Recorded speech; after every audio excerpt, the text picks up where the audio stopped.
पहुंचते ही सबसे पहले रसोई में जाना और पानी से प्यास बुझाना अधिकतर लोगों के डेली रूटीन में शामिल होता है। शायद हमने कभी इस बात पर ध्यान ही नहीं दिया कि पानी पीते वक्त हम खड़े रहें या बैठे रहें। इसके अलावा पानी हम ठंडा पी रहे हैं या गर्म पी रहे हैं, ये भी हम नहीं सोचते।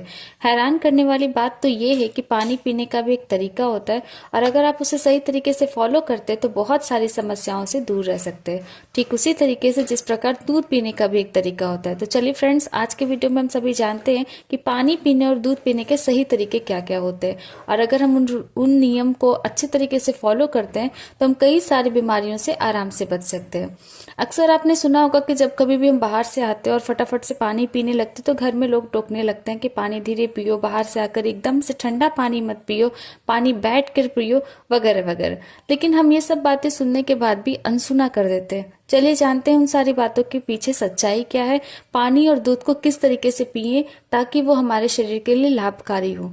सबसे पहले तो ये कि कई सारे लोग ऐसे हैं जो कि पानी हमेशा से खड़े होकर पीते हैं। उनको ये लगता है कि ये सब बहुत ही कॉमन सी बात है, लेकिन एक्चुअली में अगर शोधों के हिसाब से देखा जाए तो अगर हम पानी खड़ा होकर पीते हैं तो हमें कई सारी बीमारियां हो सकती है और उन सारी बीमारियों में सबसे पहले जो प्रॉब्लम आती है वो अर्थराइटिस यानी कि गठिया की बीमारी हो सकती है।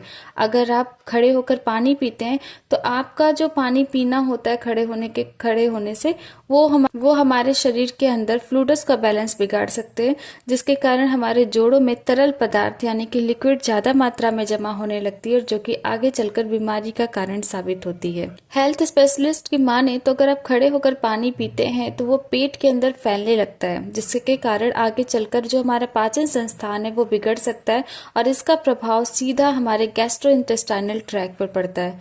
इसके अलावा स्टैंडिंग पोजीशन में पानी पीने से हमारी प्यास भी अधूरी रह जाती है। वहीं अगर हम बैठकर पानी पीते हैं तो हमारे जो मसल्स और नर्वस सिस्टम है उनको बहुत ही ज्यादा आराम मिलता है, जो कि नर्वस को तरल पदार्थ और अन्य खाद्य पदार्थों को जल्दी पचाने के लिए ट्रिगर करता है। इसके साथ ही जब आप खड़े होकर पानी पीते हैं तो पानी शरीर के अन्न प्रणाली के निचले हिस्से पर प्रभाव पड़ता है।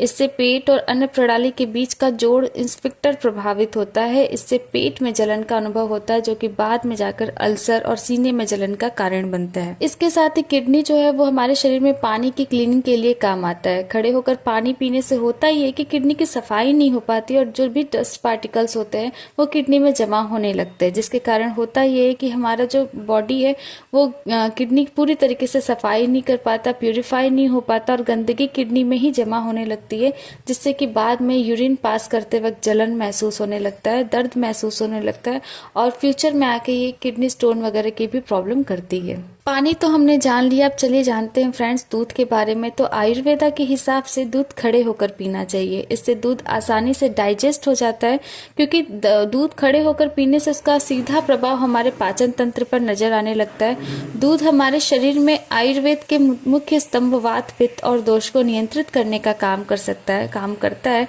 अगर आप खड़े होकर गुनगुना दूध पीते हैं तो शरीर पर इसका सकारात्मक प्रभाव पड़ता है। इससे जोड़ों में होने वाले दर्द से राहत मिलती है। तो अक्सर करके आपको यही करना चाहिए कि दूध खड़े होकर पीना चाहिए और साथ में पानी आपको हमेशा से बैठ कर पीना चाहिए।